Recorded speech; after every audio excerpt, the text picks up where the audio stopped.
You're watching Seattle Seahawks Today, powered by Chat Sports. Tyler Jones here with you. Thanks for joining us. Coming up on today's show, Mike Macdonald's offseason plan has been revealed. We will go over the 5 things you need to know from Seattle's head coach and react to them coming up in just a matter of moments. Tyler Jones here with you. Thanks for joining us. Folks, all week long, we're going to do a sub-battle with our Niners channel. We're going to see who can pick up the most subscribers between the respective channels this week. I know that the football season is over for both teams, but that doesn't mean the competition doesn't continue between Seahawks fans and Niners fans. We want to show why we have the best fans in the NFC West. For the latest happenings in your favorite team all offseason long, from our daily news and rumors, our live shows twice a week, each and every Monday and Wednesday, breaking news, Q&A mailbags, and more. It's all right here on your one-stop shop for all things Seahawks. Subscribe now for free, youtube.com/Seahawks TV, and we'll get started with today's show. Seahawks head coach Mike Macdonald has hinted at a few different things on his plans for a successful offseason for the Seattle Seahawks as they enter the second year of the Mike Macdonald era. And step one in the Mike Macdonald plan of action is to develop a physical and balanced offense for this team in 2025. Macdonald had this to say this past week on the offense. We want our offense to be a physical unit, play complementary football, let our quarterback play fast. And the thing that I compare it to for Seattle here is the Detroit Lions. I know the Detroit Lions saw their season come to an end this past weekend at the hands of the Washington Commanders. But you look at that Lions offense of what they're able to do to control things at the line of scrimmage, to run the football well, to put Jared Goff in a position where he can still succeed, but he's not asked to do too much. I think that's what you're looking for out of Geno Smith, these running backs that are there, and for this offensive line to hopefully take that next step. I think Detroit is a very fair comparison. Macdonald said that he wants this offense to be able to adjust to the personnel that's there, that they want to play to their strengths of the players that they have, that they want to put their players in the best position to succeed. We also got an update on the offensive coordinator search as well, as Seattle is continuing to look for their Ryan Grubb replacement. And in regards to who that new OC could be calling the shots for how this looks, Macdonald has confirmed that no in-house candidates will get a promotion to the offensive coordinator position. So if you were hoping for somebody like Scott Huff, potentially, that's not happening. Anyone that's on that staff right now is not going to be the OC. They will hire somebody from the outside, which more than likely is a good thing for the Hawks.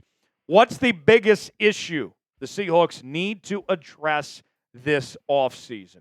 Weigh in our pinned comment today. Weigh in. Let us know what you think. What is the biggest thing that they need to change in 2025?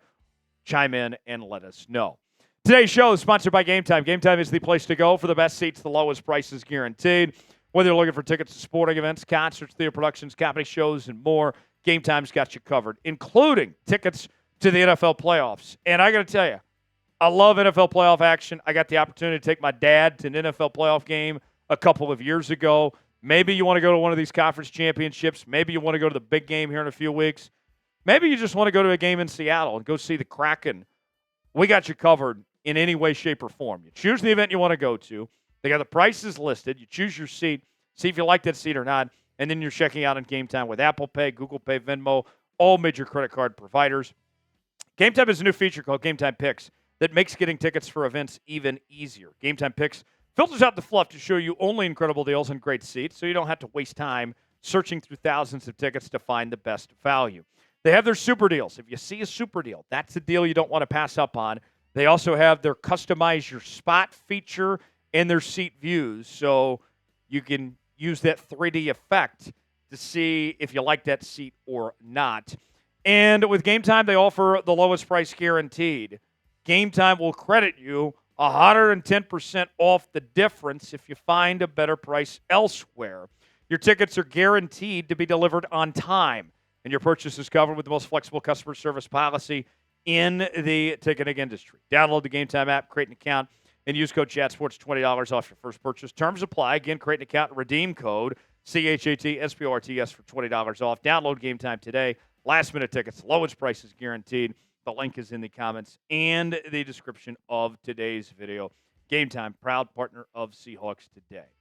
Number 2 on Mike Macdonald's plan, back to the offense. Macdonald put a big emphasis on fixing the red zone turnovers issue.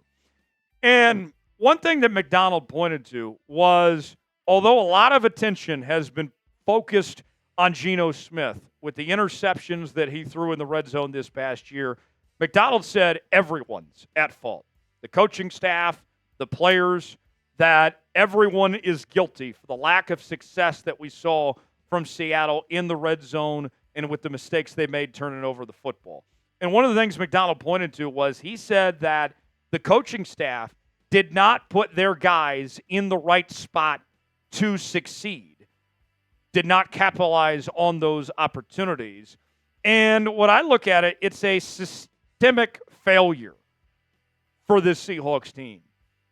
Yes, I know Geno is going to take a grunt of the blame, but the coaching staff miscalculated so many times of how to handle these situations.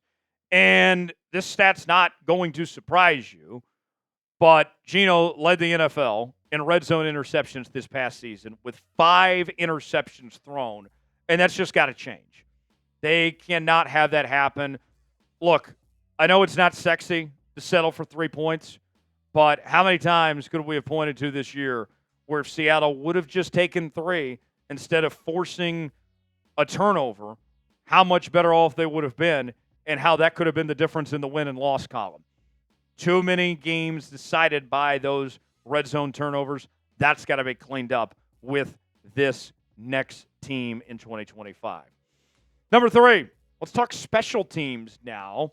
Mike Macdonald confirming that Jay Harbaugh is returning as the team's special teams coordinator. And the special teams unit was much talked about throughout 2024 with a lot of mistakes that were made with the special teams. I think we all point to the Giants game and the block kick that turned into a touchdown for the Giants and was the dagger for Seattle. I think we remember that Jets game with all the special teams miscues.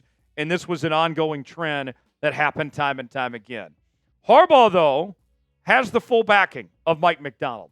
Macdonald called him a tremendous football coach and said that special teams played hard under Jay Harbaugh this past year. So even though he moved on from Ryan Grubb, he didn't feel that same sentiment about Jay Harbaugh that special teams needed changes. And you think about this, too. What we saw with all the mistakes in special teams from Seattle this past year, that was unfamiliar territory because special teams has been a strength of Seattle over the years, especially in the Pete Carroll era. But it may have been better, the special teams unit, than what people are willing to give credit for. This might be the reason why Jay Harbaugh is coming back this upcoming season. Did you know this season the Seahawks special teams unit was responsible for 0.4 points per game? And I know that may sound like a small number. That's tied for 4th best in the NFL. And you think about, too, all those red zone missed opportunities that could have been 3 points.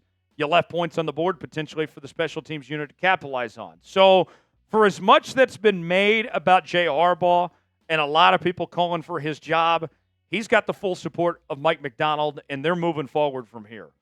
Let's ask you, does Jay Harbaugh deserve to come back? Do you agree with the decision to keep Jay Harbaugh as Seattle special teams coordinator?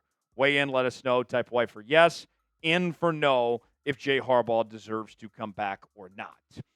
Number 4 on Macdonald's offseason plan, Macdonald confirmed that DK Metcalf and Woolen will each not be traded this offseason. And there's a lot of talk, a lot of Hawks fans trying to say it's time to move on from DK. It's time to move on from Woolen. But according to Mike Mack, they're not going anywhere. And talking about DK specifically, Macdonald said that DK needs to get more involved in the offense and that the coaching staff in particular needs to find ways to get him more involved. And he wasn't necessarily blaming DK. He was more so pointing the finger at the coaching staff for not getting DK in those situations he needed to succeed. DK started off this year hot. He was at a record pace. He looked like he was on track to have the best season of his career, suffered the injury, and then never was really the same. We saw JSN take off, and DK opened up some opportunities for JSN on that front, but DK didn't quite reach his full potential of what was expected after starting the year so strong. Meanwhile, when it comes to Rick Woolen, Macdonald had some high praise for Rick Woolen, saying that he's a unicorn and that he's excited about his future. And I think it's interesting that he uses the word future. He didn't say next year. He said future. I think the belief is that Rick Woolen's going to be around for a long time. Macdonald did point to this, though. He said that Woolen needs to work on his consistency. And I think everybody's well aware that Rick Woolen does need to do that. We see Rick Woolen look really good at times and not so good at times. And if he is going to be a player that Seattle can rely on in the secondary, they need to see that week in and week out. And they didn't see it week in and week out from Rick Woolen. It was a roller coaster, lots of peaks and valleys for him this past season. Last on the plan for Mike Macdonald. Macdonald reassured Seahawks fans that Geno Smith is Seattle's quarterback for 2025, that he is the guy. Macdonald saying this, I feel like Geno is what's best for the team. We love him as our starting quarterback. And Mike Macdonald is absolutely right about that. He is what's best for Seattle for now. All right? With everything, the way things are shaping out. With the free agent market, with the draft picking as low as 18, this is the best option the Hawks have for this time period. Now, we could have a discussion down the line, and that will change eventually. Geno is 34 years old, but I think it is a little absurd, all of the freak out about Geno Smith when the offensive line was horrible last year, and he still had a completion percentage of close to 71%, threw for 4,300 yards, 21 touchdowns, and 15 interceptions. Granted, he does need to take care of the red zone INTs. No one's disagreeing with that. But you're not going to find many better options with the hand that Seattle's dealt for now than what you have with Geno Smith. Do you believe in Geno? Are you riding or dying with Geno? Let us know. Type B for believe, D for don't. Chime in the comment section below. For continuing Seahawks coverage, subscribe now to Seattle Seahawks Today for the latest happenings in your favorite team all off-season long. YouTube.com/SeahawksTV. I'm Tyler Jones. Thanks for joining us. We'll see you next time.